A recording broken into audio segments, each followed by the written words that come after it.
Hello ಎಲ್ರಿಗೂ ಹೇಗಿದ್ದೀರಾ? ನಾವಂತೂ ತುಂಬ ಚೆನ್ನಾಗಿದ್ದೀವಿ. ಬೆಳಿಗ್ಗೆ ಆಗಲೇ 6:30 ಆಗಿತ್ತು ಟೈಮು. ಈಗ ವ್ಲಾಗ್ನ ಶುರು ಮಾಡಿದೆ. ನಾನು ಎದ್ದಿದ್ದು 5 ಗಂಟೆಗೆ, ಆದರೆ ವ್ಲಾಗ್ನ ಶುರು ಮಾಡಿದ್ದು 6:30 ಸ್ಟಾರ್ಟ್ ಮಾಡಿದ್ದೀನಿ. ಹೊಸದಾಗಿ ಯಾರಾದರೂ ನೋಡ್ತಾ ಇದ್ದರೆ ಪ್ಲೀಸ್ ಸಬ್ಸ್ಕ್ರೈಬ್ ಮಾಡ್ಕೊಳ್ಳಿ. ವಿಡಿಯೋ ಇಷ್ಟ ಆದರೆ ಒಂದು ಲೈಕ್ ಮಾಡಿ. ಹಾಗೆ ನೀವು ಪಕ್ಕದಲ್ಲೇ ಬರುವಂಥ ಬೆಲ್ಲೈಕನ್ನ ಕ್ಲಿಕ್ ಮಾಡಿ. ಸಬ್ಸ್ಕ್ರೈಬ್ ಮಾಡಿದ ತಕ್ಷಣ ಆಮೇಲೆ ಆಲ್ ಅಂತ ಆಪ್ಷನ್ ಬರುತ್ತೆ, ಅದನ್ನು ನೀವು ಕ್ಲಿಕ್ ಮಾಡಿದ್ರೆ ನಾನು ಹಾಕುವಂಥ ಪ್ರತಿ ವಿಡಿಯೋ ನಿಮ್ಮ ಮೊಬೈಲ್ಗೆ ನೋಟಿಫಿಕೇಶನ್ ಮೂಲಕ ಬಂದು ತಲುಪುತ್ತೆ. ಆಗ ನೀವು ಸರ್ಚ್ ಮಾಡಿ ನನ್ನ ವೀಡಿಯೋಸ್ನ ನೋಡೋ ಅವಶ್ಯಕತೆ ಇರಲ್ಲ, ಡೈರೆಕ್ಟಾಗಿ ನಿಮ್ಮ ಮೊಬೈಲಲ್ಲಿ ಬರುತ್ತಲ್ಲ. ಸೊ ಆಗ ವಿಡಿಯೋ ನೋಡಿ ನನಗೆ ಸಪೋರ್ಟ್ ಮಾಡ್ಬೋದು ನೀವು. ಹಾಗೆ ವಿಡಿಯೋ ಕೊನೆವರೆಗೂ ನೋಡ್ತಾ ಇರಿ. ವಿಡಿಯೋ ಸ್ವಲ್ಪನಾದರೂ ನಿಮ್ಗೆ ಇಷ್ಟ ಅನಿಸಿದ್ರೆ ಒಂದು ಲೈಕ್ ಮಾಡಿ ಹೋಗಿ, ಹಾಗೆ ಹೋಗಬೇಡಿ ವಿಡಿಯೋ ನೋಡಿಬಿಟ್ಟು, ಓಕೆನಾ? ಸೊ ಇದೊಂದು ಚಿಕ್ಕ ಹೆಲ್ಪ್ ಮಾಡ್ತೀರಾ ಅಂತ ಅಂದ್ಕೊಂಡಿದ್ದೀನಿ. ಈಗ ನೋಡಿ ನೀರು ಬಿಟ್ಟಿದ್ರು. ಸೊ ನಾನು ಎದ್ದಿದ್ದು ಆಗಲೇ 5 ಗಂಟೆಯಿಂದ ನೀರು ಬಿಟ್ಟೇ ಇದ್ದಾರೆ. ಸೊ ಅವಾಗ ನಾನು ಎದ್ಬಿಟ್ಟು ಸ್ವಲ್ಪ ಬಳಸ್ಕೊಳ್ಳೋಕ್ಕೆ ಅಂತ ನೀರೆಲ್ಲ ಇಟ್ಕೊಂಡು ನಮ್ಮ ಸಿಂಬನ ಒಂದು 1/2 ಅವರ್ ವಾಕಿಂಗ್ ಎಲ್ಲ ಕರ್ಕೊಂಡೋಗಿ ಬಂದು ಈಗ ಮನೆ ಕೆಲಸಗಳು ಶುರು ಮಾಡಿದ್ದೀನಿ. ಇನ್ನೂ ನೀರು ಬರ್ತಾ ಇದ್ವಲ್ಲ, ಸೊ ಹಂಗಾಗಿ ಇಲ್ಲಿ ಪಾರಿವಾಳಗಳೆಲ್ಲ ಬಿಡ್ತಾರಲ್ಲ, ಸೊ ಹಂಗಾಗಿ ಇಲ್ಲಿ ಗಲೀಜು ಜಾಸ್ತಿ ಆಗಿರುತ್ತೆ. ನಾನು ಯಾವಾಗಲೂ ನೀರು ಬಿಟ್ಟಾಗಲೇ ತೊಳಿಬೇಕು. ನಮ್ಮದು ಅದು ತೊಟ್ಟಿ ನೋಡಿದ್ರಲ್ಲ ಚಿಕ್ಕದಾಗಿದೆ. ಏನಾದರೂ ಒಂದು ನೀರಿಂಗೆ ಈ ಸೊಂಪು ಥರ ಅದು ಏನಾದರೂ ಮಾಡಿಸೋಣ ಅಂತ ಅಂದ್ಕೊತೀನಿ. ಸೊ ಆದರೆ ಅದೇನೋ ಮಾಡಿಸ್ಕೊಳ್ಳೋಕ್ಕೆ ಆಗದೆ ಇರೋವಂಥ ಸಿಚುವೇಷನಲ್ಲಿ ನಾನು ಇದ್ದೀನಿ ಇನ್ನೂ. ಸೊ ಆದಷ್ಟು ಬೇಗ ಸ್ವಲ್ಪ ನನಗೆ ಹೆಲ್ಪ್ ಆಗುವಂಥ ಈ ನೀರಿಂದಾಗಿರ್ಬೋದು, ಇಲ್ಲ ಅಡುಗೆ ಮನೆಯಲ್ಲಿ ಕಿಚನ್ದಾಗಿರ್ಬೋದು, ಸೊ ಇದೆಲ್ಲ ಸ್ವಲ್ಪ ಸ್ವಲ್ಪ ಮಾಡಿಸೋಣ ಅಂತ ಅಂದ್ಕೊಂಡಿದ್ದೀನಿ. ಸದ್ಯಕ್ಕಂತೂ ಮನೆ ಕಟ್ಟೋ ಇದಕ್ಕೆ ಇಲ್ಲ. ಸೊ ಯಾಕಂದರೆ ನಮ್ಮದು ಇನ್ನೂ ಸಾಲಗಳೇ ಭಾಳ ಇದೆ. ಅದರಲ್ಲಿ ಮನೆ ಕಟ್ಟೋಕ್ಕೆ ನಮಗೆ ಈಗ ಸೇವಿಂಗ್ಸ್ ಅಂತ ಸ್ವಲ್ಪ ಇದ್ದರೆ ಅದರ ಜೊತೆಗೆ ಮಧ್ಯೆ ನಾವು ಸಾಲ ಮಾಡಿಬಿಟ್ಟು ಮನೇನ ಕಟ್ಬೋದು. ಸೇವಿಂಗ್ಸೇ ಅಲ್ಲಿ ₹1 ಇಲ್ಲ ಅಂದರೆ ಪ್ರತಿಯೊಂದನ್ನು ಸಾಲ ಮಾಡಿ ಕಟ್ಟೋ ಅಷ್ಟು ಇದಿಲ್ಲ. ನಾವು ಅದನ್ನು ಮತ್ತೆ ರಿಕವರಿ ಮಾಡಿ ಒಳ್ಳೆ ಲೈಫ್ನ ಲೀಡ್ ಮಾಡೋಕ್ಕೂ ಆಗಲ್ಲ. ಸದ್ಯಕ್ಕೆ ಇರೋದ್ರಲ್ಲೇ ತೃಪ್ತಿ ಪಡೋಣ. ಸೊ ಅವ್ರು ಕಟ್ಟಿದ್ರು, ಇವ್ರು ಕಟ್ಟಿದ್ರು, ಮತ್ತು ಅವರಿದ್ದಾರೆ ಹೊಸ ಮನೆಯಲ್ಲಿ, ಇವ್ರ ಮನೆ ಗೃಹ ಪ್ರವೇಶ ಮಾಡಿದ್ರು, ನಾವಿವಾಗ ಅಂತಂದು ಹೇಳ್ಬಿಟ್ಟು ಸುಮ್ಮನೆ ಪ್ರಾಬ್ಲಮ್ಸ್ನೆಲ್ಲ ಮೇಲೆ ಹೇಳ್ಕೊಳ್ಳೋದಕ್ಕಿಂತಲೂ ಇರೋದ್ರಲ್ಲೇ ಖುಷಿಯಿಂದ ಇದ್ದರೆ ಆ ಜೀವನನೇ ನೆಮ್ಮದಿ ಜೀವನ ಅಂತ ಹೇಳೋಕ್ಕೆ ಇಷ್ಟಪಡ್ತೀನಿ. ಸೊ ಯಾರೇ ಆಗಿರ್ಬೋದು, ಜನರನ್ನ ಮೆಚ್ಚೋಕ್ಕಾಗಿರ್ಬೋದು, ಸೊ ನೀವು ವಿಡಿಯೋ ನೋಡ್ತಿರೋರಾಗಿರ್ಬೋದು, ಒಂದೇ ಒಂದು ಮಾತು, ಚಿಕ್ಕ ಕಿವಿ ಮಾತು ನಂದು. ಸೊ ಅವರು ನಮ್ಗೆ ಆಗದೇ ಇರೋರು ಇದ್ದಾರೆ, ಸೊ ಇವ್ರು ಇದ್ದಾರೆ, ಇಲ್ಲ ಆಗೋರೇ ಇದ್ದಾರೆ, ನಮ್ಮ ರಿಲೇಷನಲ್ಲಿ ಹಂಗೆ ಕಟ್ಟಿದ್ರು ಹಿಂಗೆ ಕಟ್ಟಿದ್ರು ನಾವು ಕಟ್ಟಬೇಕು ಅನ್ನೋ ಒಂದು ಇದು ಇಟ್ಕೊಬೇಡಿ ಮನಸ್ಸಲ್ಲಿ. ಆ ರೀತಿ ಇಟ್ಕೊಂಡು ಒಂದು ಸಾರಿ ಆ ಹಳ್ಳಕ್ಕೆ ಬಿದ್ದು ನೋಡಿ, ಆಮೇಲೆ ನಿಮಗೆ ಯಾರು ₹1 ಕೈ ಜೋಡಿಸಿ ಕೊಡೋರಿರಲ್ಲ ಕೈ ಎತ್ತಿ.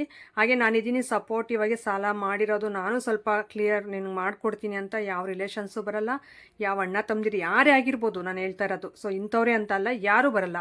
ಸೊ ಗಂಡಗೆ ಹೆಂಡತಿ ಆಗಬೇಕು, ಹೆಂಡತಿಗೆ ಗಂಡ ಆಗಬೇಕೆ ಹೊರತು ಇನ್ಯಾರೂ ಆಗಲ್ಲ. ಕೊನೆಯದಾಗಿ ಅಪ್ಪ ಅಮ್ಮ ಸಮೇತ ಒಂದು ಸ್ಟೇಜ್ವರೆಗೂ ಹೆಲ್ಪ್ ಮಾಡ್ತಾರೆ, ಆಮೇಲೆ ಅವರು ಕೈ ಬಿಟ್ಬಿಡ್ತಾರೆ. ಸೊ ಹಂಗಾಗಿ ಹೇಳ್ತಾ ಇದ್ದೀನಿ, ಲೇಡೀಸ್ಗೆ ಜಾಸ್ತಿ ನಾನು ಗಂಡು ಮಕ್ಳಿಗೆ ಹೇಳ್ತೀನಿ, ಲೇಡೀಸ್ಗೆ ಅಂದರೆ ಸೊ ನನಗೆ ಲೇಡೀಸ್ ಹೇಳೋಕ್ಕೆ ತುಂಬ ಇಷ್ಟ ಆಗುತ್ತೆ, ಅದಕ್ಕೋಸ್ಕರ ಲೇಡೀಸ್ಗೆ ಅಂತ ನಾನು ಹೆಸರು ಹೇಳ್ತಾ ಇದ್ದೀನಿ. ಸೊ ಇರೋದ್ರಲ್ಲೇ ಖುಷಿ ಪಡಿ. ಹಾಗೆ ನಮ್ಗೆ ಅದು ಬೇಕು ಇದು ಬೇಕು ಅಂತ ಆಡಂಬರ ಮಾಡ್ಕೊಂಡು ಸಾಲಗಳೆಲ್ಲ ಮಾಡ್ಕೊಳಕ್ಕೆ ಹೋಗ್ಬೇಡ್ರಿ. ಯಾಕಂದರೆ ನಾವು ಅನುಭವಿಸ್ತಾ ಇದ್ದೀವಿ. ನಾವು ಆಡಂಬರಕ್ಕೆ ಆಗಿರ್ಬೋದು, ಇಲ್ಲ ಏನಾದರೂ ಒಂದು ತೊಗೊಳಕ್ಕೆ ಆಗಿರ್ಬೋದು ಸಾಲ ಮಾಡಿಲ್ಲ. ಸೊ ನಮ್ಮ ಮನೆಯವರು ಅದು ಪರ್ಸ್ನಲಿ ರೀಸನ್ ಇದೆ. ಸೊ ಹಂಗಾಗಿ ಅವರು ಅದರಿಂದ ನಾವು ಸ್ವಲ್ಪ ಇದಾಗ್ಬಿಟ್ವಿ ಅಷ್ಟೇ. ಬಿಟ್ಟರೆ ಸೊ ನಾನು ಗಂಡನ ಮನೆಗೆ ಬಂದಾಗಿಂದ ನನಗಾಗಿ 1,000 ಸಮೇತ ನಮ್ಮ ಮನೆಯವ್ರ ಹತ್ರ ₹100 ಸಮೇತ ನಾನು ಸಾಲ ಮಾಡಿಸಿಲ್ಲ ಇದುವರೆಗೂ. ನನ್ನ ಹತ್ರ ಏನಿದೆ ಅದು ನಮ್ಮ ಮನೆಯವ್ರನ್ನ ಇದುವರೆಗೂ ನಾನು ಹಠ ಹಿಡಿದು ನನಗಿಂಥದ್ದು ಬೇಕು ಅಂತ ಇದುವರೆಗೂ ನಾನು ಕೇಳಿಲ್ಲ. ಸೊ ಅವರು ನನ್ನ ಹತ್ರ ದುಡ್ಡಿದೆ ತಕ್ಕೊಡ್ತೀನಿ ಅಂದ್ರೆ ತಕ್ಕೊಂಡಿದ್ದೀನಿ. ಒಂದು ಬಟ್ಟೆ ಆಗಿರ್ಬೋದು, ಏನೇ ಆಗಿರ್ಬೋದು, ಬೇಕಾದ್ರೆ ನಮ್ಮ ಮನೆಯವರೇ ಆ ರೀತಿ ವಿಡಿಯೋ ನೋಡ್ತಾರೆ ನಮ್ಮ ಮನೆಯವರು. ಸೊ ನಾನು ಈ ರೀತಿ ಸುಳ್ಳು ಹೇಳಿದ್ರೆ ಅವರಾದರೂ ನನ್ನ ಕೇಳ್ತಾರಲ್ಲ, ಹಾಗೆ ಇದುವರೆಗೂ ನನಗಿಂಥದ್ದು ಬೇಕು ತಕ್ಕೊಡಿ ಅಂತ ನಾನು ಕೇಳಿಲ್ಲ. ಸೊ ದುಡ್ಡಿದ್ರೆ ನಾನು ಅಂತ ತೊಗೋಬೇಕಾಗಿತ್ತು, ನನಗೂ ಇಷ್ಟ ಇತ್ತು ಅಂದರೆ ಸರಿ, ದುಡ್ಡಿದ್ದಾಗ ಅವರೇ ಹೇಳ್ತಾರೆ ಇಂಥದ್ದು ಹೇಳ್ತಿದ್ದಲ್ಲ ತಗೊಳ್ಳೋಣ ಬಾ, ಮನೆಗಾಗಿರ್ಬೋದು ಇಲ್ಲ ನನಗಾಗಿರ್ಬೋದು. ಸೊ ಆ ರೀತಿ ತೊಗೊಂಡಿದ್ದೀನೇ ಹೊರತು ನನಗೆ ಬೇಕೇ ಬೇಕು ಅಂತ ಟಾರ್ಚರ್ ಕೊಟ್ಟು ನಮ್ಮ ಮನೆಯವ್ರಿಗೆ, ಸೊ ನನಗೋಸ್ಕರ ನನ್ನ ಆಸೆಗೋಸ್ಕರ ಇದುವರೆಗೂ ₹1 ಸಾಲ ಮಾಡಿಸಿಲ್ಲ ನಾನು. ಸೊ ನೀವು ಅಷ್ಟೇ. ಸೊ ಇರೋದ್ರಲ್ಲಿ ಖುಷಿಯಾಗಿ ಇರಿ. ಒಂದೇ ಲೈಫೇ ಇರೋದು ನಮಗೆ. ಇವರು ನೋಡಲಿ ಅಂತ ನಾವು ಮೆಚ್ಚೋಕ್ಕೆ ಅಂತ ಎಷ್ಟು ತೊಗೊಂಡ್ರು ಅದು ಕಡಿಮೆನೇ ಆಗುತ್ತೆ. ಸೊ ಯಾಕಂದರೆ ಒಂದು ತಗೊಂಡ್ರೆ ಇನ್ನೊಂದ್ರ ಮೇಲೆ ಆಸೆ ಬರುತ್ತೆ. ಆಮೇಲೆ ನಾವು ತೊಗೊಂಡಿರೋವಂಥದ್ದು ಸ್ಟಾರ್ಟಿಂಗಲ್ಲಿ ತೊಗೊಂಡಿರ್ತೀವಲ್ಲ, ಸೊ ಅದ್ರ ಮೇಲೆ ನಮಗೆ ಮೋಹ ಅನ್ನೋದು ಹೋಗಿರಲ್ಲ. ಸೊ ಇನ್ನೊಂದು ತೊಗೊತಾರೆ ಇನ್ನೊಬ್ಬರು. ಸೊ ಅವ್ರದ್ದು ನೋಡಿ ಒಂದು ಸಾರಿ ದುಡಿಮೆ ಅನ್ನೋದು ಯಾವ ಕಡೆಯಿಂದ ಇನ್ಕಮ್ಮು ಪ್ರಾಫಿಟ್ಟು ಇದ್ದರೆ ಅವ್ರಿಗೆ ಬಂದರೆ ಅವ್ರು ತೊಗೊತಾರೆ. ಅದು ಬಿಟ್ಟು ನಾವು ಅವ್ರ ಥರನೇ ಲೈಫ್ ಲೀಡ್ ಮಾಡಬೇಕು, ಅವ್ರ ಥರನೇ ಇರಬೇಕು ಅಂತಂದು ನಾವು ಹೋಗ್ತೀವೋ ಸಾಲ ಮಾಡ್ಕೊಂಡು, ಆಗ ಆ ಜೀವನನೇ ಬೇಡ. ನಾವು ಹಿಂದಿನ ದಿನಗಳು ನೆನಪು ಮಾಡ್ಕೊಂಡ್ರೆ ಸೊ ಆ ದಿನಗಳು ಬೇಕಲ್ಲ ನಮಗೆ ಅಂತ ಅನಿಸುತ್ತೆ. ಯಾಕಂದರೆ ನಾನು ಎಕ್ಸ್ಪೀರಿಯೆನ್ಸ್ ಮಾಡಿದ್ದೀನಿ. ಆದರೆ ನಾನು ಯಾವುದೇ ಥರ ನನಗೆ ಬೇಕು ಅಂತ ಸಾಲ ಮಾಡಿರೋ ಇದರಲ್ಲಿ ನಾನು ಎಕ್ಸ್ಪೀರಿಯೆನ್ಸ್ ಮಾಡಿಲ್ಲ. ಸೊ ನಮ್ಮ ಮನೆಯವ್ರ ಸಾಲದಲ್ಲೇ ನಾವು ಅನುಭವಿಸ್ತಾ ಇದ್ದೀವಿ. ಹಾಗಾಗಿ ಲೈಫ್ನ ಯಾರು ಕಷ್ಟಕ್ಕೆ ತಳ್ಕೊಬೇಡಿ ಅಂತ ನಂದೊಂದು ಚಿಕ್ಕ ಕಿವಿ ಮಾತು ಹೇಳ್ತಾ ಇದ್ದೀನಿ ಅಷ್ಟೇ. ಹಾಗೆ ಹೊರಗಡೆ ನೋಡಿದ್ರಲ್ಲ, ಅಷ್ಟೆಲ್ಲ ಕೆಲಸಗಳು ಮುಗಿಸಿ ವಾಷಿಂಗ್ ಮಿಷಿನ್ ಬಟ್ಟೆ ಎಲ್ಲ ಹಾಕಿ, ಸೊ ಹಾಕಿದ ತಕ್ಷಣ ಒಳಗಡೆ ಬಂದೆ. ನಮ್ಮ ಮನೆಯವರು ಸ್ವಲ್ಪ ಕೆಲಸಕ್ಕೆ ಹೋಗ್ತೀನಿ ಅಂತ ಹೇಳಿದ್ರು ಇವತ್ತು. ಸೊ ಹಂಗಾಗಿ ಬೇಗ ಬಂದು ಇನ್ನು ಟೀ ಕುಡ್ಕೊಂಡು ಹೋಗಲಿ ಅಂತ ನಾನು ಟೀ ಮಾಡೋದು ಇದು ಪಾನೇನು ತೊಗೊಂಡಿಲ್ಲ. ಸೊ ಸೊ ಬೌಲು ಪಾನಂದಿ ಸಾರಿ ಆ ಬೌಲ್ ಏನು ತೊಗೊಂಡಿಲ್ಲ. ನಾನು ಹೆಂಗೆ ಗೊತ್ತಾ, ಮಾತಾಡ್ತಾ ಒಂದೊಂದು ಮಿಸ್ ಆಗಿಬಿಡುತ್ತೆ ಮಾತು. ಸೊ ಅದನ್ನು ನಾನು ಸ್ವಲ್ಪ ಜನ ಐಡೆಂಟಿಫೈ ಮಾಡಿ ಕಾಮೆಂಟ್ ಮಾಡ್ತೀರಾ. ಸೊ ನನಗೆ ಆಗೊಂಥರ ಅನಿಸುತ್ತೆ, ಅದಕ್ಕೆ ಆಗಲೇ ಸಾರಿ ಕೇಳಿಬಿಟ್ಟೆ ವೀಡಿಯೋದಲ್ಲೇ. ಈಗ ಟೀ ಪಾತ್ರೆಯಲ್ಲೇ ಮಾಡ್ತೀನಿ, ಚಿಕ್ಕದೊಂದು ನಮ್ಮಮ್ಮ ಕೊಟ್ಟಿತ್ತು ಈ ಪಾತ್ರೆ, ಅದು ಹಂಗೆ ಇಟ್ಕೊಂಡಿದ್ದೀನಿ. ಸೊ ಇದಾದಮೇಲೆ ನಾನು ಒಂದು ತೊಗೊಂಡು ಬರ್ತೀನಿ ಹೋಗಿ. ನೆಕ್ಸ್ಟ್ ನಾನೊಂದು ಇದು ಬಾಣಲಿ ಅಂದರೆ ತವಾ ಫ್ರೈ ಇರುತ್ತಲ್ಲ, ಫ್ರೈ ಪಾನು, ಅದೊಂದು ಕುಕ್ಕರ್ ಒಂದು ಹೇಳಿದ್ನಲ್ಲ ಮೊನ್ನೆನೇ. ಸೊ ಇವೆಲ್ಲ ತೊಗೊತೀನಿ ಆದಷ್ಟು ಬೇಗನೆ, ಒಂದೊಂದೇ ಕ್ಲಿಯರ್ ಆಗಲಿ. ಸೊ ನಮ್ದು ಇನ್ನೂ ಮೊಬೈಲ್ದು EMI ಇದೆ, ಇನ್ನೂ EMI ಮೇಲೆ ನಾನು ತೊಗೊಂಡಿದ್ದು ಮೊಬೈಲು. ಸೊ ಅದು ನೆಕ್ಸ್ಟ್ ಮಂತ್ ಕ್ಲಿಯರ್ ಆಗುತ್ತೆ, ಆಗ ಏನಾದರೂ ಒಂದು ತೊಗೊಳ್ಳೋಣ ಅಂತ ಅಂದ್ಕೊಂಡಿದ್ದೀನಿ ಅಡುಗೆ ಮನೆಗೆ. ಸೊ ಈಗ ಟೀ ಕುಡ್ಕೊಂಡು ಹೋಗಲಿ ಅಂತ ಅವ್ರಿಗೊಂದು ಸಾರಿ ಈ ರೀತಿ ಆರಿಸಿ ಕೊಡ್ತಾಯಿದ್ದೀನಿ. ಫುಲ್ಲು ಬಿಸಿ ಇರುತ್ತೆ. ನಮ್ಮ ಮನೆಯವ್ರು ಹೆಂಗೆ ಅಂದರೆ ಬೇಗ ಕುಡಿದು ಬಿಡ್ತಾರೆ ಕೊಟ್ಟಿದ ತಕ್ಷಣ, ಆಮೇಲೆ ಬಾಯಿ ಸುಟ್ಕೊಂಡಿದ್ದು ದಿನಗಳು ತುಂಬ ಇದೆ ಅವ್ರದ್ದು. ಸೊ ಹಂಗಾಗಿ ನಾನು ಈ ರೀತಿ ಒಂದು ಸ್ವಲ್ಪ ಒಂದು 2-3 ಸಾರಿ ಆ ರೀತಿ ಮಿಕ್ಸ್ ಮಾಡಿಬಿಟ್ಟು ಒಂದು ಗ್ಲಾಸ್ಗೆ ಹಾಕ್ಕೊಟ್ರೆ ಅದೊಂದು ಸ್ವಲ್ಪ ತಣ್ಣಗಾದಂಗೆ ಆಗುತ್ತೆ, ಆಗ ಕುಡಿತಾರೆ ಅಂತ. ಸೊ ಅದರಲ್ಲಿ ನಮಗೆ ಇದೇ ಗ್ಲಾಸಲ್ಲೇ ಕುಡಿದು ಅಭ್ಯಾಸ. ಅದು ನಾರ್ಮಲಿ ಈ ಥರ ಹ್ಯಾಂಡ್ ಇಟ್ಕೊಳ್ಳೋದಿರುತ್ತಲ್ಲ, ಸೊ ಅದರಲ್ಲೆಲ್ಲ ನಮ್ಮ ಮನೆಯವ್ರು ಕೊಟ್ಟರೆ ಕುಡಿಯೋದೇ ಇಲ್ಲ. ಅವರು ನನಗೆ ಬರಲ್ಲ, ನನಗೆ ಬೇಡ ಅಂದ್ಬಿಡ್ತಾರೆ. ಸೊ ಹಂಗಾಗಿ ಇನ್ನೇನು ಒಬ್ಬೊಬ್ಬರಿಗೆ ಒಂದೊಂದು ಅಂತ ನಾನು ಅದೇ ಥರ ಗ್ಲಾಸಲ್ಲೇ, ಮಕ್ಕಳು ಎಲ್ಲರೂ ಅದೇ ಥರ ಕುಡಿದ್ಬಿಡ್ತೀವಿ. ಚಿಕ್ಕ ಮಕ್ಕಳಿದ್ದಾಗ ಅವ್ರು ಕುಡಿಯೋರು ಆ ಥರ, ಅರವಿಂದ ನಿತಿನಿ, ಈಗ ಅವರೂ ಅದೇ ಥರ ನಾವು ಕುಡಿದ್ವಲ್ಲ ಅದೇ ರೀತಿ ಗ್ಲಾಸಲ್ಲೇ ಕುಡಿತಾ ಇರ್ತಾರೆ. ಹಾಗೆ ಟೀ ಕುಡಿದ್ಬಿಟ್ಟು ನಮ್ಮ ಮನೆಯವರು ಮತ್ತೆ ಫೋನ್ ಮಾಡಿದ್ರು, ಕೆಲಸ ಇಲ್ಲ ಇವತ್ತು ಅಂತ. ಅಂದರೆ ಅವರು ಓನರ್ ಏನೋ ಇದು ಕಬ್ಬನ ಏನೋ ತಂದಿರಲಿಲ್ಲಂತೆ. ಸೊ ಹಂಗಾಗಿ ಅವ್ರು ತಂದರೆ ಕೆಲಸ ಇದೆ ಅಂತಂದು ಮತ್ತೆ ಹೇಳಿದ್ರು ಫೋನ್ ಮಾಡಿ. ಸರಿ ಇವತ್ತು ಕ್ಯಾನ್ಸಲ್ ಆಯಿತು ಅಂದರು. ಹಾಗೆ ನನಗೆ ಸ್ವಲ್ಪ ವೀಡಿಯೋ ಆದರೂ ಮಾಡಿಕೊಡು, ನನಗೆ ಖುಷಿ. ನಮ್ಮ ಮನೆಯವ್ರಿಗೆ ಮನೆ ಇದು ಕೆಲಸ ಇಲ್ಲ ಅಂದರೆ ವೀಡಿಯೋ ತುಂಬ ಚೆನ್ನಾಗಿ ಮಾಡಿಕೊಡ್ತಾರೆ ಅವರು. ಹಾಗಾಗಿ ನನಗೆ ವೀಡಿಯೋ ಮಾಡಿಕೊಡು ಸಾಕು ಅಂತಂದು ಹೇಳಿದೆ. ಸರಿ ಅಂತಂದು ಈಗ ಬಟ್ಟೆ ವಾಷಿಂಗ್ ಮಿಷನ್ಗೆ ಹಾಕಿದ್ನಲ್ಲ, ಸೊ ಅವನ್ನೆಲ್ಲ ತೆಗೆದು ಈಗ ಜಾಲಿಸ್ತಾ ಇದ್ದೀನಿ. ನೀರು ಅಷ್ಟರಲ್ಲಿ ನಿಂತೋಯ್ತು. ನಾನು ಏನೇ ಬಟ್ಟೆ ತೊಳೆದ್ರು ನೀರು ಬರಬೇಕಾದ್ರೆ ತೊಳೆದು ಬಿಡಬೇಕು. ಈಗ ನನಗೆ ಕಾಲು ಸ್ವಲ್ಪ ಪೇಯ್ನ್ ಇದೆ, ಓಡಾಡಿದ್ರೆ ಜಾಸ್ತಿ ನೋವಾಗ್ಬಿಡುತ್ತೆ. ಆದ್ರೂ ಎಷ್ಟು ಅಂತ ನನಗೆ ಗಂಟು ಕಟ್ಟಿಡಲಿ, ಇವು ಬಟ್ಟೆಗಳು ಬಿಚ್ಚಿರೋವು ಜಾಸ್ತಿ ಆಗಿಬಿಡ್ತವೆ, ಮತ್ತು ಹಾಕ್ಕೊಳಕ್ಕಿರಲ್ಲ, ನಮ್ಮ ಮನೆಯವ್ರಿಗೂ ಇಲ್ಲ ಹಾಕ್ಕೊಳಕ್ಕೆ. ಸೊ ಹಂಗಾಗಿ ಈಗ ಡೈಲಿ ಒಂದೊಂದು ತಂತಿ ಅಷ್ಟು ನಾನು ತೊಳಿತಾ ಇದ್ದೀನಿ ವಾಷಿಂಗ್ ಮಿಷನಲ್ಲಿ. ಸೊ ಸ್ವಲ್ಪ ಕಷ್ಟ ಆದರೂ ಪರವಾಗಿಲ್ಲ ಕಾಲಿಗೆ, ಯಾಕಂದರೆ ಮತ್ತೆ ಅವ್ರಿಗೆ ಹಾಕ್ಕೊಳಕ್ಕಿಲ್ಲದೆ ಅವು ಫುಲ್ಲು ಜಾಸ್ತಿ ಆಗಿಬಿಟ್ರೆ ಮತ್ತೆ ನಮ್ಮಮ್ಮವರು ಕಷ್ಟಪಡಬೇಕಾಗುತ್ತೆ ಬಂದು ಮನೆ ಹತ್ರ. ಏನಕ್ಕೆ ಸುಮ್ಮನೆ ಈಗ ಓಡಾಡ್ತೀನಲ್ಲ, ನಾನು ಓಡಾಡದೇ ಇದ್ದಾಗ ಪಾಪ ಅವರು ರಿಸ್ಕ್ ತೊಗೊಂಡೆಲ್ಲ ಮಾಡಿಕೊಟ್ರು. ಸೊ ನಾನು ಓಡಾಡಬೇಕಾದ್ರೆ ಏನಕ್ಕೆ ಸುಮ್ಮನೆ ರೆಸ್ಟ್ ತೊಗೊತಾ ಇರ್ತೀನಿ, ಮಾಡಿಕೊಡ್ರಿ ಅನ್ನೋಕ್ಕೆ ನನಗೂ ಮನಸ್ಸು ಒಪ್ಪಲ್ಲ. ಸೊ ಹಂಗಾಗಿ ಪರವಾಗಿಲ್ಲ, ನನ್ನ ಕೆಲಸಗಳು ನಾನೇ ನಿಧಾನಕ್ಕೆ ಮಾಡ್ಕೊಳ್ಳೋಣ ಅಂತ ಎಲ್ಲ ಜಾಲಿಸ್ಬಿಟ್ಟು ಒಂದು ಬಂಡೆಗೆ ಹಾಕ್ತಾ ಇದ್ದೆ. ಸೊ ಅಷ್ಟರಲ್ಲಿ ಅರವಿಂದ್ ಎದ್ದಿದ್ನಲ್ಲ, ಸೊ ಅವನಿಗೂ ಟೀ ಕೊಟ್ಬಿಟ್ಟು ಅವನ್ನ ಆಟಾಡೋಕ್ಕೆ ಅಂತ ಹೋದ ಅವನು. ನಾನು ಇನ್ನು ಉಳಿಕೆ ಆಗಿರೋ ಬಟ್ಟೆಗಳೆಲ್ಲ ಇದು ವಾಷಿಂಗ್ ಮಿಷನ್ ತೊಗೊಂಡಿದ್ನಲ್ಲ, ಸೊ ಆ ಬಾಕ್ಸು ಬಿಸಾಕಿಲ್ಲ, ಅದು ಬಿಟ್ಟಿರೋ ಬಟ್ಟೆಗಳೆಲ್ಲ ಅದರಲ್ಲಿ ಹಾಕ್ತಾಯಿದ್ದೀನಿ. ನಮ್ಮಮ್ಮ ನೋಡ್ರಿ, ಈ ಹಳೆ ವೇಲ್ಸ್ ಎಲ್ಲ ನಾನು ತೆಗ್ದಾಕಿದ್ರೆ ಮನೆ ಕ್ಲೀನ್ ಮಾಡಿದಾಗ ಎಲ್ಲ ಈ ಬಾಕ್ಸಲ್ಲಿ ಹಾಕಿಟ್ಟವಳು, ಏನಕ್ಕಾದ್ರೂ ಬರುತ್ತೆ ಅಂತ. ಅದು ಏನಕ್ಕೆ ಬರುತ್ತೆ ಅಂದರೆ, ಏನಕ್ಕಾದ್ರೂ ಬರುತ್ತೆ, ಹಿಂಗೆ ಇಟ್ಕೊ, ಬಿಸಾಕ್ಬೇಡ ಅಂತಂದು ಹೇಳಿದ್ದಾರೆ. ಸೊ ಹಂಗಾಗಿ ನಾನು ಅವನ್ನ ಬಿಸಾಕ್ದೇನೆ ಹಂಗೆ ಇಟ್ಕೊಂಡೆ.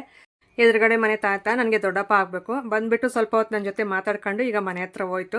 ಏನಾದರೂ ಒಂದು ಬಂದು ಲಾಸ್ಯ ಮಾನ್ವಿಕನ ಮೇಲೆ ಕಂಪ್ಲೇಂಟ್ಸ್ ಹೇಳ್ತಾ ಇರ್ತಾರೆ ಅಷ್ಟೇ, ಇನ್ನೇನು ಮಾತಾಡಲ್ಲ ಅವರು. ಸೊ ನೀನು ಬಂದರೆ ನೀನು ದುಡ್ಡು ಕೊಡಬೇಡ, ನಾನು ಕೊಡಲ್ಲ ಅಂತಂದೇಳಿ ಮಾತು ಒಪ್ಪಿಸ್ಕೊಂಡು ಹೋಗಿದ್ದಾರೆ. ಲಾಸ್ಯಗೂ ಮಾನ್ವಿಕನಿಗೂ ದುಡ್ಡು ಕೊಡಬಾರ್ದಂತೆ. ಆ ತಾತನ ಮೇಲೆ ಜಗಳಕ್ಕೆ ಹೋಗ್ತಾಳೆ ಲಾಸ್ಯ, ಅದಕ್ಕೆ ದುಡ್ಡು ಕೊಡಬೇಡ, ನೀನು ಕೊಡಬೇಡ, ನಾನು ಕೊಡಲ್ಲ, ಅದು ಹೆಂಗೆ ತಿಂತಾರೋ ತಿನ್ನಲಿ ಇವತ್ತು ಅಂಗಡಿ ತಿಂಡಿ ಅಂತಂದು ಬಂದು ಈಗ ಹೇಳಿ ನನಗೆ ಕಂಪ್ಲೇಂಟ್ಸ್ ಹೋದರು. ಈಗ ತೊಳೆದಿರೋ ಬಟ್ಟೆಗಳೆಲ್ಲ ಒಣಗಾಕಕ್ಕೆ ಅಂತ ತಂತಿಗೆ ಹಾಕ್ತಾಯಿದ್ದೆ. ಅದು ತಂತಿ ಮೇಲೆ ಸ್ವಲ್ಪ ಗಲೀಜಿರುತ್ತೆ. ಸೊ ಹಂಗಾಗಿ ನಾನು ಫಸ್ಟು ನೀರಲ್ಲಿ ಆ ರೀತಿ ತಂತಿಯೆಲ್ಲ ಈ ರೀತಿ ಒರೆಸ್ಬಿಡ್ತೀನಿ. ಮತ್ತು ಬಿಳೆ ಬಟ್ಟೆಗಳೆಲ್ಲ ಹಾಕ್ಬಿಟ್ರೆ ಏನಾಗುತ್ತೆ ಅಂದರೆ ಸ್ವಲ್ಪ ಅದೆಲ್ಲ ಕರೆ ಥರ ಆಗಿಬಿಡುತ್ತೆ ಮತ್ತೆ ಮಧ್ಯದಲ್ಲಿ. ಸೊ ಮತ್ತೆ ತೊಳಿಬೇಕಾಗುತ್ತೆ. ಅದಕ್ಕೆ ನಾವು ಹಾಕ್ಬೇಕಾದ್ರೇ ಈ ರೀತಿ ತಂತಿಯೆಲ್ಲ ನೀಟಾಗಿ ನೀರಲ್ಲಿ ಒರೆಸ್ಬಿಟ್ಟು ಹಾಕಿದ್ರೆ ಬಟ್ಟೆನೂ ಚೆನ್ನಾಗಿರ್ತಾವಲ್ಲ, ತೊಳೆದಿರೋಂಥ ಬಟ್ಟೆಗಳು, ವೈಟ್ ಬಟ್ಟೆಗಳಾಗಿರ್ಬೋದು, ಕಲರ್ ಬಟ್ಟೆಗಳಾಗಿರ್ಬೋದು, ಧೂಳಾದರೆ ಚೆನ್ನಾಗಿರಲ್ಲ. ಸೊ ಹಂಗಾಗಿ ಆ ರೀತಿ ಎಲ್ಲ ಒರೆಸ್ಬಿಟ್ಟು ಈಗ ಎಲ್ಲ ಒಣಗ್ತಾ ಇದ್ದೀನಿ ತೊಳೆದಿರೋವೆಲ್ಲನೂ. ಸೊ ನೋಡಿ ಎಷ್ಟು ಕೆಲಸಗಳು, ಈಚೆ ಕಡೆದೆಲ್ಲ ತೊಳೆದು ಕಸ ಹುಡುಗಿ ತೊಳೆದು ನೀರು ಹಿಡ್ಕೊಂಡು ಬಾತ್ರೂಮ್ಗೂ ಎಲ್ಲ ನೀರು ಹಾಕಿ, ಮತ್ತು ಒಳಗಡೆ ಬಳಸ್ಕೊಳಕ್ಕೆ ಅಂತ ನೀರು ಹಿಡ್ಕೊಂಡು ಟೀ ಮಾಡ್ಕೊಂಡು ಕುಡಿದು ಇಲ್ಲಿ ವಾಷಿಂಗ್ ಮಿಷನ್ ಬಟ್ಟೆ ಹಾಕ್ಕೊಂಡು ಸೊ ಈಗೆಲ್ಲ ಜಾಲಿಸ್ಬಿಟ್ಟು ಒಣಗ್ತಾಯಿದ್ದೀನಿ. ಸೊ ಬೆಳಿಗ್ಗೆ ಒಂದು 7:30 ಅಷ್ಟೊತ್ತಿಗೆ ಇಷ್ಟೆಲ್ಲ ಕೆಲಸಗಳು ಮಾಡಿದ್ದೀನಿ 5 ಗಂಟೆಯಿಂದ. ಸೊ ಎಷ್ಟು ನಾವು ಸ್ವಲ್ಪ ಹೊತ್ತು ಕುತ್ಕೊಂತೀವಿ ಅಂದ್ರೆ ರೆಸ್ಟ್ ಇರಲ್ಲ, ಮನೆ ಕೆಲಸ ಅಷ್ಟು ಕೆಲಸ ಇರುತ್ತೆ. ನೀವು ಡೈಲಿ ಮಾಡಿರಿ ಮನೆಯಲ್ಲಿ ಕೆಲಸಗಳು ಮಾತ್ರ ಅಷ್ಟೇ ಇರುತ್ತೆ, ತುಂಬಾ ಇನ್ನೂ ಎಲ್ಲಿ ಇಲ್ದೇ ಇರೋ ಕೆಲಸಗಳೆಲ್ಲ ಕಣ್ಣಿಗೆ ಕಾಣಿಸ್ತಾನೆ ಇರುತ್ತೆ ಮಾಡ್ದಂಗೆಲ್ಲನೂ. ಅದರಲ್ಲಿ ನಾನು ಇದು ಸ್ವಲ್ಪ ವೀಡಿಯೋಸ್ ಕೆಲಸ ಬೇರೆ ಅಲ್ವಾ, ನನಗೆ ಇನ್ನೂ ಹೆವಿ ವರ್ಕ್ ಇರುತ್ತೆ. ಅಡುಗೆ ಕೆಲಸಗಳೆಲ್ಲ ಮುಗಿಸಿದ್ಮೇಲೆ ಮತ್ತೆ ನಾನು ವೀಡಿಯೋಸ್ಗೆ ಅಂತ ಕೂತ್ಕೋಬೇಕು. ಹೀಗೆ ಮತ್ತೆ ಹೊರಗಡೆ ನಾನು ವಾಷಿಂಗ್ ಮಿಷನ್ಗೆ ಹಾಕಿ ನೀರೆಲ್ಲ ಬಿಟ್ಟಿದ್ನಲ್ಲ, ಇದನ್ನು ತೊಳಿಲೇಬೇಕಾಗುತ್ತೆ. ಇನ್ನೊಂದು ಸಾರಿ ತೊಳೆದ್ಬಿಟ್ಟು ಈಗ ಒರೆಸ್ತಾ ಇದ್ದೀನಿ ಮಾಪಲ್ಲಿ. ಈ ರೀತಿ ಹೊರಗಡೆ ಕೆಲಸ ಎಲ್ಲ ಮುಗಿಸ್ಕೊಂಡು ಹಾಗೆ ನಾನು ಇವತ್ತು ಟಿಫನ್ಗೆ ಏನಾದರೂ ಮಾಡೋಣ ಅಂತ ಅದೇ ನಮ್ಮ ಮನೆಯವ್ರ ಜೊತೆ ಮಾತಾಡ್ತಾ ಇದ್ದೆ. ಬೇಗ ಆಗೋವಂಥದ್ದು ಏನಾದರೂ ಇದ್ದರೆ ಹೇಳು, ನಾನು ಬೇಗ ಟಿಫನ್ ಮಾಡಬೇಕು, ಟೈಮ್ ಆಗುತ್ತೆ. ಅಷ್ಟೆಲ್ಲ ಕೆಲಸ ಮಾಡಿದಾಗ ಹೊಟ್ಟೆನೂ ಹಸಿತಾ ಇರುತ್ತೆ. ನನಗೆ ಏನಿಲ್ಲ, ಬೆಳಿಗ್ಗೆ ಒಂದು 5 ಗಂಟೆಯಿಂದ ಕೆಲಸಗಳೇನಾದರೂ ಸ್ಟಾರ್ಟ್ ಮಾಡಿಬಿಟ್ರೆ ಒಂದು 8:30 ಅಷ್ಟರಲ್ಲಿ ಹೊಟ್ಟೆ ಹಸಿತಾ ಇರುತ್ತೆ. ಸೊ ಅವಾಗ ಏನಾದರೂ ಒಂದು ಸ್ವಲ್ಪ ನನಗೆ ಫುಡ್ ಎಲ್ಲ ಜಾಸ್ತಿ ತೊಗೊಳಕ್ಕಾಗಲ್ಲ, ಊಟ ತಿನ್ನೋಕ್ಕಾಗಲ್ಲ. ಆಗಲ್ಲ ಜಾಸ್ತಿ ನನಗೆ.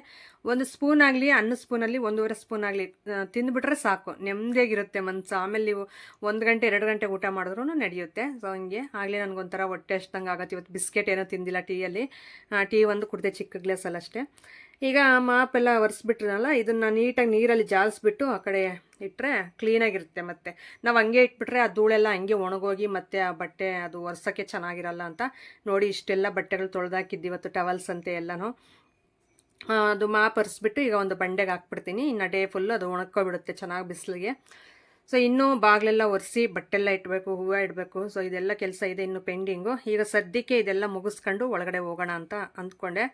ಈಗ ಬಕೆಟ್ಸ್ ನಾನು ತೊಳೆದಿರೋ ಅಂಥ ಬಕೆಟ್ಸ್ ಎಲ್ಲ ಇದ್ವು, ಇವನ್ನು ಸ್ವಲ್ಪ ನಾರೆಲ್ಲ ಹಾಕಿ ಉಜ್ಜಬೇಕು. ಆಮೇಲೆ ಈಗ ಉಜ್ಕೊಂತ ಕೂತ್ಕೊಂಡ್ರೆ ಟಿಫನ್ ಎಲ್ಲ ಲೇಟ್ ಆಗುತ್ತೆ ಅಂತ ನಾನು ಸರಿ ಅಲ್ಲೇ ಇಟ್ಬಿಟ್ಟು ನೀರೊಂದು ಚೆಲ್ಲಾಕಿ ನಾನು ಈಗ ಒಳಗಡೆ ಹೋಗೋಣ ಅಂತ, ಮ್ಯಾಟ್ ಹಾಕೋಣ ಅಂತ. ಇವ್ರು ಹೆಂಗೆ ಅಂದರೆ ಅರವಿಂದು, ನಿತಿನು ಮತ್ತು ಮಾನ್ವಿಕು, ಲಾಸ್ಯ, ಅವ್ರ ಜೊತೆಗೆ ಅವ್ರ ಮಾವನು. ಈ ಹೊರಗಡೆ ನಾನು ತೊಳೆದಿರ್ತೀನಲ್ಲ, ತೇವ ಎಲ್ಲ ತುಳ್ಕೊತಾರೆ ಮತ್ತು ಒಳಗಡೆ ಇಲ್ಲಿ ಮ್ಯಾಟ್ ಮೇಲೆ ಒರೆಸಲ್ಲ, ಹೆಜ್ಜೆಗಳು ಇಟ್ಕೊಂಡು ಬಂದ್ಬಿಡೋದೆ. ನಾನು ಕಿರ್ಚಿ ಗಂಟ್ಲೆಲ್ಲ ಹೋಗುತ್ತೆ. ಎಲ್ಲ ಒರೆಸಿ ತೊಳೆದೀನಿ, ನೀವು ಕಾಲೇ ನೀಟಾಗಿ ಒರೆಸ್ಕೊಂಡು ಬರಲ್ಲ, ಒಳಗಡೆ ಹಂಗೆ ಬರ್ತಿರಲ್ಲ ಹೆಜ್ಜೆಗಳು ಇಟ್ಕೊಂಡು ಅಂತಂದರೆ ಅಯ್ಯೋ ಮರ್ತು ಬಿಟ್ಟೆ ಅನ್ನೋದು, ಮತ್ತೆ ಬರೋದು, ಮತ್ತೆ ತುಳ್ದಾಡ್ಕೊಂಡು ಒರೆಸೋದು, ಹಂಗೆ ಡಬಲ್ ಕೆಲಸ ಮಾಡ್ತಾರೆ. ಹಾಗೆ ವಾಷಿಂಗ್ ಮಿಷನ್ ನೋಡಿ, ತುಂಬ ಚೆನ್ನಾಗಿದೆ ವಾಷಿಂಗ್ ಮಿಷನ್. ಕೇಳ್ತಾ ಇದ್ರಿ ಕಾಮೆಂಟ್ ಸೆಕ್ಷನಲ್ಲಿ, ವೀಡಿಯೋದಲ್ಲಿ ಹೇಳ್ತಾ ಇದ್ದೀನಿ ನೋಡಿ. ಸೊ ಸುಮಾರು ಅಂದರೆ ನಾನು ತೊಗೊಂಡು ಇನ್ನೊಂದು ಸ್ವಲ್ಪ ಒಂದು 3-4 ತಿಂಗಳಾದ್ರೂ ವರ್ಷನೇ ಆಗುತ್ತೇನೋ, ಯಾವುದು ರಿಪೇರಿ ಆಗಿರ್ಬೋದು, ಏನೂ ಬಂದಿಲ್ಲ. ನೀಟಾಗಿ ಮತ್ತೆ ಅದು ನೀರಲ್ಲಿ ತೊಳೆದ್ಬಿಟ್ಟು ಮತ್ತೆ ಒರೆಸಿ ಇಡ್ತಾ ಇದ್ದೀನಿ. ಇಲ್ಲಾಂದರೆ ಮಚ್ಚೆ ಥರ ಹಂಗೆ ಇರುತ್ತಲ್ಲ. ನಾನು ಏನೇ ಒಂದು ವಸ್ತುಗಳಾಗಿರ್ಬೋದು ಸ್ವಲ್ಪ ನೀಟಾಗಿ ಇಟ್ಕೊತೀನಿ. ಹಾಗೆ ಇದು ಹಳೇದು ಬಾಗಿಲು ಹೇಳ್ರಿ ನಮ್ಮದು. ಸೊ ಇಲ್ಲಿ ರಂಗೋಲಿ ಎಲ್ಲ ಬಿಡ್ಸೋಕ್ಕಾಗಲ್ಲ, ಹಾಗಾಗಿ ಸುಮ್ಮನೆ ಬಟ್ಟಿಟ್ಬಿಟ್ಟು ಹೂವಿಡ್ತಾ ಇದ್ದೀನಿ ಬಾಗಿಲಿಗೆ. ಅದೆಲ್ಲ ಒರೆಸಿದ್ನಲ್ಲ ಆವಾಗಲೇ ತೊಳ್ಕೊಬಿಟ್ಟೆ ಬಾಗಿಲೆಲ್ಲನೂ. ಮತ್ತೊಂದು ಸಾರಿ ಈ ರೀತಿ ಒರೆಸ್ಕೊಂಡು ಹೂವೆಲ್ಲ ಇಟ್ಟೆ ನೋಡಿ. ಹೊರಗಡೆ ಕೆಲಸ ಫುಲ್ ಕಂಪ್ಲೀಟ್ ಆಯಿತು. ಇನ್ನೇನು ಇಲ್ಲ ಹೊರಗಡೆದು, ಇನ್ನೇನಿದ್ರು ಒಳಗಡೆ ಕಸ ಹೊಡಿಯೋದು, ಇನ್ನು ಟಿಫನ್ ಮಾಡೋದು, ಇಷ್ಟು ಕೆಲಸ ಇದೆ. ಅದು ಮಲಗಿರೋದು ಮಾತ್ರ ನಮ್ಮ ಮನೆಯವರೇ ಎತ್ತಾಕ್ಬಿಡ್ತಾರೆ ಹಾಸಿಗೆ ಎಲ್ಲನೂ. ಈ ಮಧ್ಯೆ ಸ್ವಲ್ಪ ಕಾಲು ಏಟಾದಾಗಿಂದ ಆ ರೀತಿ ಮಾಡ್ತಾವ್ರೆ ಕೆಲಸ. ಈಗ ನಾನು ಹೇಳಿದ್ನಲ್ಲ ಬೇಗ ಆಗೋವಂಥದ್ದು ಹೇಳೋ ಅಂದರೆ, ಬೇಗ ಆಗೋದು ಇನ್ನೇನು, ಎಳ್ಳಿಕಾಯಿ ಚಿತ್ರಾನ್ನ ಮಾಡು. ಸೊ ಅದೇ ಬೇಗ ಆಗೋದು ಅಂತಂದು ಹೇಳಿದ್ರು. ಸರಿನಪ್ಪ ಆಯಿತು ಅಂತ ಇದೆಲ್ಲ ಸ್ವಲ್ಪ ಹೆಲ್ಪ್ ಮಾಡಿ ಕೊಟ್ಟರು ನೋಡಿ. ಇಷ್ಟೆಲ್ಲ ತರಕಾರಿ ಅಂದರೆ ಈರುಳ್ಳಿ, ಹಸಿಮೆಣ್ಸಿನ್ಕಾಯಿ, ಇದು ಬೆಳ್ಳುಳ್ಳಿ ಜಜ್ಕೊಂಡಿದ್ದೀನಿ, ಸ್ವಲ್ಪ ಎಳ್ಳಿಕಾಯಿ ಇಟ್ಕೊಂಡಿರೋದು, ಕರ್ಬೇವಿನ ಸೊಪ್ಪು, ಇದು ಒಗ್ಗರಣೆ ಐಟಮ್ಸ್ ಎಲ್ಲನೂ, ಸ್ವಲ್ಪ ಹಸಿಕಾಯಿ ತುರ್ಕೊಂಡಿದ್ದೀನಿ. ಸೊ ಇಷ್ಟು ಹಾಕಿದ್ರೆ ಸಾಕು, ಎಕ್ಸಲೆಂಟಾಗಿರುತ್ತೆ ಎಳ್ಳಿಕಾಯಿ ಚಿತ್ರಾನ್ನ. ಆಗಲೇ ಒಂದು ಕಡೆ ಇದು ಕಡಲೆ ಬೀಜ ಅವೆಲ್ಲ ಸುಲಿದಿಟ್ಕೊಂಡಿದ್ದೆ. ಸೊ ಅವನು ಈ ಕಡೆ ಒಂದು ಬೌಲ್ಗೆ ಹಾಕಿಟ್ಟಿದ್ದೀನಿ. ಸೊ ನೋಡಿ ಇಷ್ಟ ಆಯಿತು. ಈಗ ಸ್ವಲ್ಪ ರೈಸ್ ಹಾಕ್ಬಿಟ್ರೆ ಕುಕ್ಕರ್ಗೆ ಸಾಕು, ಇನ್ನೇನು ಆರಾಮಾಗಿ ಆ ಕಡೆ ಒಂದು ಕಡೆ ಇಟ್ಟಿದ್ದೀನಿ ನೋಡಿ ಆಗಲೇ ರೈಸ್ಗೆ ಕುಕ್ಕರಲ್ಲಿ. ಇನ್ನೊಂದು ಕಡೆ ಈಗ ಗ್ಯಾಸ್ ಹಚ್ಬಿಟ್ಟು ಸ್ಟವ್ ಹಚ್ಚಿ ಈಗ ಇದು ಚಿತ್ರಾನ್ನಕ್ಕೆ ಅಂತ ರೆಡಿ ಮಾಡ್ಕೊತಾ ಇದ್ದೀನಿ. ಸೊ ಇಷ್ಟು ಒಂದೇ ಉಸಿರಲ್ಲೇ ಮಾಡಬೇಕು 5 ಗಂಟೆಯಿಂದ ಸುಮಾರು ಅಂದರೆ ಒಂದು 9-9:30ವರೆಗೂ ಇಷ್ಟು ಹೆವಿ ಕೆಲಸ ಇರುತ್ತೆ ಹೆಣ್ಮಕ್ಳಿಗೆ ಮನೆಯಲ್ಲಿ. ನಾನು ಮಾಡುವಂಥ ಕೆಲಸ ಇಷ್ಟು ಮಾಡ್ತೀನಿ ಎದ್ದಿದ ತಕ್ಷಣ. ಇನ್ನು ನಿಮಗೆ ನಾನು ಸಿಂಬನ್ ವಾಕಿಂಗ್ ಕರ್ಕೊಂಡು ಹೋಗೋದು ತೋರಿಸಲಿಲ್ಲ, ಹೊರಗಡೆದೆಲ್ಲ ತೊಳೆಯೋದೆಲ್ಲ ತೋರಿಸಲಿಲ್ಲ. ಮೇಯ್ನ್ ಅದೊಂದು ತೊಳೆದಿದ್ದು ತೋರಿಸ್ದೆ, ಮತ್ತು ಮೇಲ್ಗಡೆದು ಮಾಪಲ್ಲಿ ಒರೆಸಿದ್ದು ತೋರಿಸ್ದೆ. ಪ್ರತಿಯೊಂದು ನಾವು ಶೂಟ್ ಮಾಡಿದ್ರೆ ಯಪ್ಪ ಇಷ್ಟೊಂದು ಮಾಡ್ತಾರ ಅಂತ ಅಂದ್ಕೋಬೋದು, ಅಷ್ಟು ಕೆಲಸ ಇರುತ್ತೆ. ಆದರೆ ಮೇಯ್ನ್ ನಾವೆಲ್ಲ ತೋರ್ಸೋಕ್ಕಾಗಲ್ಲ. ಈಗ ಒಂದು 10-15 ನಿಮಿಷದ ವೀಡಿಯೋದಲ್ಲಿ ಪ್ರತಿಯೊಂದೂ ನಾವು ತೋರ್ಸೋಕ್ಕಾಗಲ್ಲ, ಮೇಯ್ನ್ ತೋರಿಸ್ತಾ ಹೋಗ್ಬೇಕು, ಇಲ್ಲಾಂದರೆ ಅದೇ 1 ಅವರ್ ಮೇಲೆ ಆಗಿಬಿಡುತ್ತೆ ವೀಡಿಯೋ. ಸೊ ಹಂಗಾಗಿ ಮೇಯ್ನ್ ಅಷ್ಟೇ ನಾನು ತೋರಿಸ್ತಾ ಇರೋವಂಥದ್ದು. ಈಗ ಆಯಿಲೆಲ್ಲ ಬಿಸಿ ಆಯ್ತಲ್ಲ, ಈಗ ಮಾಮೂಲಿ ಎಲ್ಲರೂ ಮಾಡೋ ರೀತಿನೇ ನಾನು ಮಾಡೋದು ಚಿತ್ರಾನ್ನ. ಹಾಗೆ ನಿಮ್ಮ ಹತ್ರ ಒಂದು ವಿಷಯನ ಶೇರ್ ಮಾಡ್ಕೋಬೇಕು ನಾನು. ತುಂಬ ಜನಕ್ಕೆ ಒಂದು ಡೌಟ್ ಇರುತ್ತೆ ನಮ್ಮ ಮೇಲೆ, ಏನಂದರೆ ಸೊ ಇವ್ರ ಮನೆಗೆ ಯಾಕೆ ಯಾರು ರಿಲೇಷನ್ಸ್ ಬರಲ್ವಾ, ಇವ್ರಿಗೆ ರಿಲೇಷನ್ಸೇ ಇಲ್ವಾ ಅಂತಂದೇಳಿ ನೀವು ಅಂದ್ಕೊತಾ ಇರ್ಬೋದು. ಒಂದು ಸಾರಿ ಕೇಳಿದ್ರು, ಒಂದು 2-3 ಸಾರಿ ಕೇಳ್ತಾ ಇದ್ರು ಸಿಸ್ಟರ್ಸು, ಏನಕ್ಕೆ ಬರಲ್ವಲ್ಲ ನಿಮ್ಮ ಮನೆಗೆ ಯಾರು ಇಲ್ವಾ, ಸೊ ನಿಮ್ಗೆ ಅತ್ತೆ ಮಾವ ಇಲ್ಲ ಯಾರು ಇಲ್ವಾ ಅಂತಂದು ಕೇಳ್ತಾ ಇದ್ರಿ. ಸೊ ಹಾಗಾಗಿ ನಮಗೆ ಅತ್ತೆ ಮಾವ ಇಲ್ಲ, ಸೊ ಇಬ್ಬರು ಆಗಲೇ ವಿಧಿವಶರಾಗಿದ್ದಾರೆ. ಸೊ ನಮ್ಮ ಮನೆಯವರು ನಾವು ಅಷ್ಟೇ ಮನೇಲಿರೋ ಅಂಥದ್ದು. ಸೊ ಇನ್ನೊಂದು, ನಾನು ಯೂಟ್ಯೂಬ್ಗೆ ಬಂದಾಗಿಂದ ಸ್ವಲ್ಪ ರಿಲೇಷನ್ಸು ಹತ್ರವಾಗೇ ಇದ್ದರು ನನಗೆ. ಆ ಯೂಟ್ಯೂಬ್ಗೆ ಬಂದಾಗಿಂದ ಅರ್ಧ ರಿಲೇಷನ್ಸು ಹೊರಟೋದ್ರು. ಯಾಕಂದರೆ ನಾನು ಯೂಟ್ಯೂಬ್ ಮಾಡೋದು ಅವ್ರಿಗೆ ಇಷ್ಟ ಆಗಲಿಲ್ಲ. ಸೊ ಎಲ್ಲರೂ ನೋಡಲಿ ಅಂತಂದು ಈ ರೀತಿ ಮೊಬೈಲಲ್ಲಿ ಬರ್ತಾಳೆ ಅಂತಂದೇಳಿ ಸ್ವಲ್ಪ ಜನ ಹೊರಗಡೆ ಹೋದ್ರು ನನ್ನ ಬಿಟ್ಬಿಟ್ಟು. ಇನ್ನೂ ಒಂದು ಸ್ವಲ್ಪ ಜನ ದುಡ್ಡಿನ ಮೇಲೆ ಅತಿಯಾಸೆಯಾಗಿ ಬಿಟ್ಟೋದ್ರು. ಸೊ ಅಂಥ ರಿಲೇಷನ್ಸು ನಮಗೆ ಬೇಡ. ನಾವು ಯಾವುದೇ ಒಂದು ಪರಿಸ್ಥಿತಿಯಲ್ಲಿ ಇದ್ದಾಗಲೂ ನಾವು ಈಗ ದುಡ್ಡಲ್ಲಿ ಇಲ್ಲದೇ ಇದ್ರೂ ಒಂದು ಪಾಪರಾಗಿ ನಾವು ಬೀದಿಲಿದ್ರೂ ಆಗ ನಾವಿದ್ದೀವಿ ರಿಲೇಷನ್ಸ್ ಅಂತ ಬರೋ ರಿಲೇಷನ್ಸೇ ನಮಗೆ ಮುಖ್ಯ ಆಗ್ತಾರೆ ಹೊರತು, ಏನೋ ನಾನು ಯೂಟ್ಯೂಬ್ ವೀಡಿಯೋಸ್ ಮಾಡೋದ್ರಿಂದ ಏನೂ ತಪ್ಪು ಮಾಡ್ತಾ ಇಲ್ಲ. ನಾನು ಇರೋದು ನನ್ನ ಜೀವನ ಶೈಲಿ ನಾನು ತೋರಿಸ್ಕೊತಾ ಇದ್ದೀನಿ, ನನ್ನ ದುಡಿಮೆಯಾಗಿ ನಾನು ಇದನ್ನು ಆಯ್ಕೆ ಮಾಡ್ಕೊಂಡಿದ್ದೀನಿ. ಅಷ್ಟು ಬಿಟ್ಟರೆ ನಾನು ಇದರಲ್ಲಿ ಏನೂ ಇದು ಮಾಡ್ತಾ ಇಲ್ಲ. ಸೊ ನೀವು ನನ್ನ ವೀಡಿಯೋಸ್ನ ಪ್ರತಿಯೊಂದು ಮುಂಚೆಯಿಂದ ನೋಡ್ತಾ ಬಂದಿದ್ದೀರಾ. ಸೊ ನಾನು ಮಾಡ್ತಿರೋ ಅಂಥದ್ದು ಇದು. ಸೊ ಇದೇನು ನಾನೇನು ಕಳ್ತನ ಅಲ್ಲ, ಇಲ್ಲ ಸುಳ್ಳು ಹೇಳ್ತಿಲ್ಲ, ಏನೂ ಮಾಡ್ತಿಲ್ಲ. ಸೊ ಇದು ನನಗೆ ಇಷ್ಟ ಆಗದೇನೆ ಸ್ವಲ್ಪ ಜನ ಬಿಟ್ಟೋದ್ರು, ಹೋಗಲಿ ಪರವಾಗಿಲ್ಲ. ಹಾಗೆ ಅದೇ ಹೇಳಿದ್ನಲ್ಲ, ದುಡ್ಡಿನ ಮೇಲೆ ಅತಿಯಾಸೆ ಆಗಿ ಸ್ವಲ್ಪ ಜನ ಬಿಟ್ಟೋದ್ರು. ಸೊ ಅಂಥವ್ರ ಬಗ್ಗೆ ನಾನು ತಲೆ ಕೆಡಿಸ್ಕೊಳ್ಳಲ್ಲ. ಸೊ ಅದಕ್ಕೋಸ್ಕರ ನಮ್ಮ ಮನೆಗೆ ಯಾರೂ ರಿಲೇಷನ್ಸ್ ಬರಲ್ಲ. ನಾನು ತಮ್ಲೇನೆ ಹೇಳಿ ಇಟ್ಟಿದ್ನಲ್ಲ. ಸೊ ಹಂಗಾಗಿ ನೀವು ಅಂದ್ಕೊತಾ ಇರ್ಬೋದು ಯಾಕೆ ಏನು ಅಂತಂದು. ಸೊ ಇಷ್ಟೇ ವಿಷಯ. ಆದರೆ ಇನ್ನೊಂದು ನಾನು ಮಾಡಿರುವಂಥ ತಪ್ಪೇನೆಂದರೆ ಸೈಲೆಂಟಾಗಿರೋದೇ ನಾನು ಮಾಡಿರೋಂಥ ದೊಡ್ಡ ತಪ್ಪು. ಸೊ ನಾನು ನೋಡಿದ್ದೀನಿ ಇನ್ನೂ ನಮ್ಮ ರಿಲೇಷನ್ಸಲ್ಲಿ ಸ್ವಲ್ಪ ಜನ ಅವರು ತಪ್ಪು ಮಾಡಿದ್ರು ಪರವಾಗಿಲ್ಲ, ಅವರ ಬಾಯಿ ಜಾಸ್ತಿ ಆಗಿರುತ್ತೆ. ಸೊ ಅಂಥವ್ರ ಮುಂದೆ ಯಾರು ಬಾಯಿ ಕೊಟ್ಟು ಮಾತಾಡೋಕ್ಕೆ ಹೋಗಲ್ಲ. ಸೊ ನಾವು ಸೈಲೆಂಟಾಗಿರ್ತೀವಲ್ಲ, ಹಾಗಾಗಿ ನಮ್ದು ಅದೇ ವೀಕ್ನೆಸ್ ಆಗಿ ತೊಗೊಬಿಡ್ತಾರೆ. ಸೈಲೆಂಟ್ ಆಗಿರ್ತಾಳೆ ಬಿಡು, ಏನು ಮಾಡಿದ್ರು ಏನು ಮಾತಾಡಿದ್ರು ಸೈಲೆಂಟ್ ಆಗಿರ್ತಾಳೆ, ಅನ್ನಿಸ್ಕೊಂತಾಳೆ ಅನ್ನೋದು ಒಂದು ನಮ್ಮದು ಮೇಯ್ನ್ ವೀಕ್ನೆಸ್ ಆಗಿ ತಗೊಂಡು ನಮ್ಮನ್ನು ಹೆಂಗೆ ಬೇಕೋ ಹಂಗೆ ಆಡಿಸ್ತಾರೆ ಲೈಫಲ್ಲಿ. ಸೊ ನಾನು ಅಕ್ಕಪಕ್ಕದವ್ರಿಗಿಂತಲೂ ಅಂದರೆ ರಿಲೇಷನ್ ಬಿಟ್ಟು ಬೇರೆಯವ್ರಿಗಿಂತಲೂ ರಿಲೇಷನ್ನಲ್ಲೇ ತುಂಬ ಕಷ್ಟಪಟ್ಟಿದ್ದೀನಿ, ತುಂಬ ಮಾತು ಅನ್ನಿಸ್ಕೊಂಡಿದ್ದೀನಿ. ಪಡದೇ ಇರೋ ಕಷ್ಟಗಳೆಲ್ಲ ನಾನು ರಿಲೇಷನಲ್ಲೇ ನೋಡಿರೋದು. ಸೊ ಅಂಥ ಮಾತುಗಳಾಗಿರ್ಬೋದು, ಅಂಥ ಕಷ್ಟ ಆಗಿರ್ಬೋದು, ನಾನು ರಿಲೇಷನಲ್ಲೇ ನಾನು ನೋಡಿರೋದು. ಸೊ ಹಂಗಾಗಿ ನನಗೀಗ ತುಂಬ ಮನಸ್ಸು ನೊಂದೋಗಿ ನಾನು ಈಗ ನನಗೆ ಏನು ಬೇಡ ಅಂತಂದು ಹೇಳ್ಬಿಟ್ಟು ಸೈಲೆಂಟ್ ಆಗಿರೋದು. ಇನ್ನೊಂದು, ನಾನು ಅವಾಗಲೇ ಅಲ್ಲಿಂದ ಮಾತಾಡ್ಕೊಂಡು ಬಂದಿದ್ರೆ ನನ್ನ ಲೈಫನ್ನು ಇಲ್ಲಿವರೆಗೂ ಬಂದು ನಿಲ್ತಾ ಇರಲಿಲ್ಲ. ಸೊ ನಾನು ಗಟ್ಟಿಯಾಗಿ ನಿಂತ್ಕೊಂಡು ನಿಂದೇನು ಅನ್ನೋ ರೀತಿ ಮಾತಾಡ್ಕೊಂಡು ಬಂದಿದ್ರೆ ನಾನೊಂದು ಸ್ವಲ್ಪ ಭಯ ಪಡೋ ಮನಸ್ಥಿತಿ ನಂದು. ಸೊ ನಮ್ಮಪ್ಪ ನಮ್ಮಮ್ಮ ಅವ್ರ ಮನೇಲಿದ್ದಾಗ್ಲೂ ಅಷ್ಟೇ, ನಮ್ಮಪ್ಪ ನಮ್ಮಮ್ಮನ ಜೊತೆನೇ ಆಗಲಿ ಡೈರೆಕ್ಟಾಗಿ ನಾನು ಒಂದಿನಕ್ಕೂ ಮಾತಾಡೋಲ್ಲ. ಮದುವೆ ಆಗಿರೋ ಮುಂಚೆಯಿಂದನೂ, ಈಗ ಮದುವೆ ಆಗಿ ಇಷ್ಟು ದಿನ ಆದ್ರೂ ನಮ್ಮಪ್ಪನಿಗೆ ಎದುರಿಸಿ ನಾವು ಇದುವರೆಗೂ ನಾವು ಮಾತಾಡಲ್ಲ. ನಮ್ಮಮ್ಮನಿಗೂ ಅಷ್ಟೇ. ಮತ್ತೆ ಬಿಡು ನಮ್ಮಮ್ಮ ಅಲ್ಲ ಅಂತಂದು ಹೇಳ್ಬಿಟ್ಟು ನಾವು ಹೆಂಗಂದ್ರಂಗೆ ಮಾತಾಡೋಕ್ಕೂ ಹೆಂಗಂದ್ರಂಗೆ ಬೆಲೆ ಕೊಡದೆ ಇಲ್ದಂಗೆ ನಾವು ಮಾತಾಡೋದು, ಬೈಯೋದು ಈ ರೀತಿಯೆಲ್ಲ ನಾವು ಮಾಡಿಲ್ಲ ಮುಂಚೆಯಿಂದ. ಅಷ್ಟೇ ನನ್ನ ಮನಸ್ಥಿತಿ ಇರೋದೇ ಹಾಗೆ. ಅದನ್ನು ವೀಕ್ನೆಸ್ ಆಗಿ ತಗೊಂಡು ನನಗೆ ಹೆಂಗೆ ಆಟ ಆಡಿಸ್ಬೇಕು ಹಂಗೆ ಆಡಿಸಿದ್ದಾರೆ, ನನ್ನ ಲೈಫ್ನ ಕಿತ್ಕೊಂಡಿದ್ದಾರೆ ಸ್ವಲ್ಪ ದಿನ. ಸೊ ಗಂಡ ಇಲ್ಲದೆ ನಾವು ಎಲ್ಲ ಎಷ್ಟು ಕಷ್ಟಪಟ್ಟಿದ್ದೀವೋ, ಗಂಡನ ಸಪೋರ್ಟ್ ಇಲ್ಲದೆ ಎಷ್ಟು ಕಷ್ಟಪಟ್ಟಿದ್ದೀವೋ, ಹಾಗೆ ಈಗ ಈ ಲೈಫಲ್ಲಿ ಮೊನ್ನೆ ನನಗಾಗಿರುವಂಥ ಇನ್ಸಿಡೆಂಟಲ್ಲಿ ಅಷ್ಟೇ. ಸೊ ಒಂದು ದಿನ ನಿಜವಾಗ್ಲೂ ಶಾಕಲ್ಲಿದ್ದೀನಿ ನಾನು. ಆ ರೀತಿ ಆಯಿತು ನನ್ನ ಲೈಫಲ್ಲಿ ಇನ್ಸಿಡೆಂಟ್ ಅನ್ನೋದು. ಸೊ ನನಗೆ ಅಂತ ಇದ್ದಿದ್ದು ಎಲ್ಲ ಹೋಯ್ತು. ಸೊ ಆದರೂ ಪರವಾಗಿಲ್ಲ, ಅದೊಂದು ಸ್ವಲ್ಪ ನೋವಿದೆ.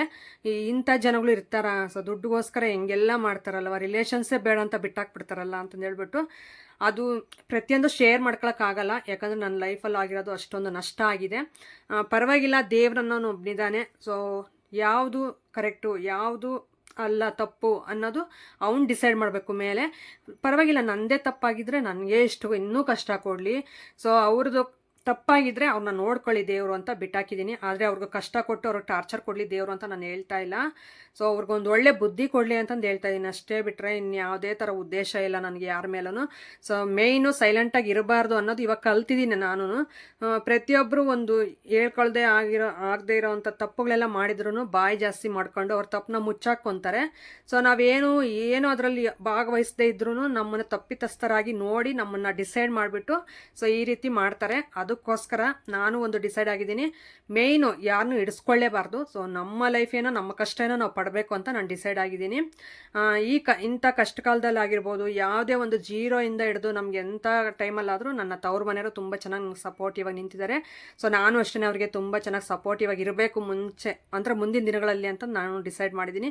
ಸಾಕು ನನಗೆ ಅವ್ರ ಸಪೋರ್ಟ್ ಆದರೂ ಇದೆಯಲ್ಲ ಅಂತಂದು ತುಂಬ ಖುಷಿಯಾಗುತ್ತೆ. ಇದಾಗಿತ್ತು ಫ್ರೆಂಡ್ಸ್ ಇವತ್ತಿನ ವಿಡಿಯೋ. ಯಾವ ರೀತಿ ಅನ್ನಿಸ್ತು ಈ ವಿಡಿಯೋ ಅಂತ ಹೇಳಿ, ಹಾಗೆ ನನ್ನ ಮಾತಿನ ಬಗ್ಗೆ ನಿಮ್ಗೆ ಏನು ಅನ್ನಿಸ್ತು ಅಂತಂದು ಹೇಳಿ. ಸಿಗೋಣ ನಾಳೆ ಒಂದು ಒಳ್ಳೆಯ ವ್ಲಾಗ್ ಮುಖಾಂತರ. ಹೊಸಬರಾಗಿದ್ದರೆ ಸಬ್ಸ್ಕ್ರೈಬ್ ಮಾಡ್ಕೊಳ್ಳಿ. Thank you for watching. Bye.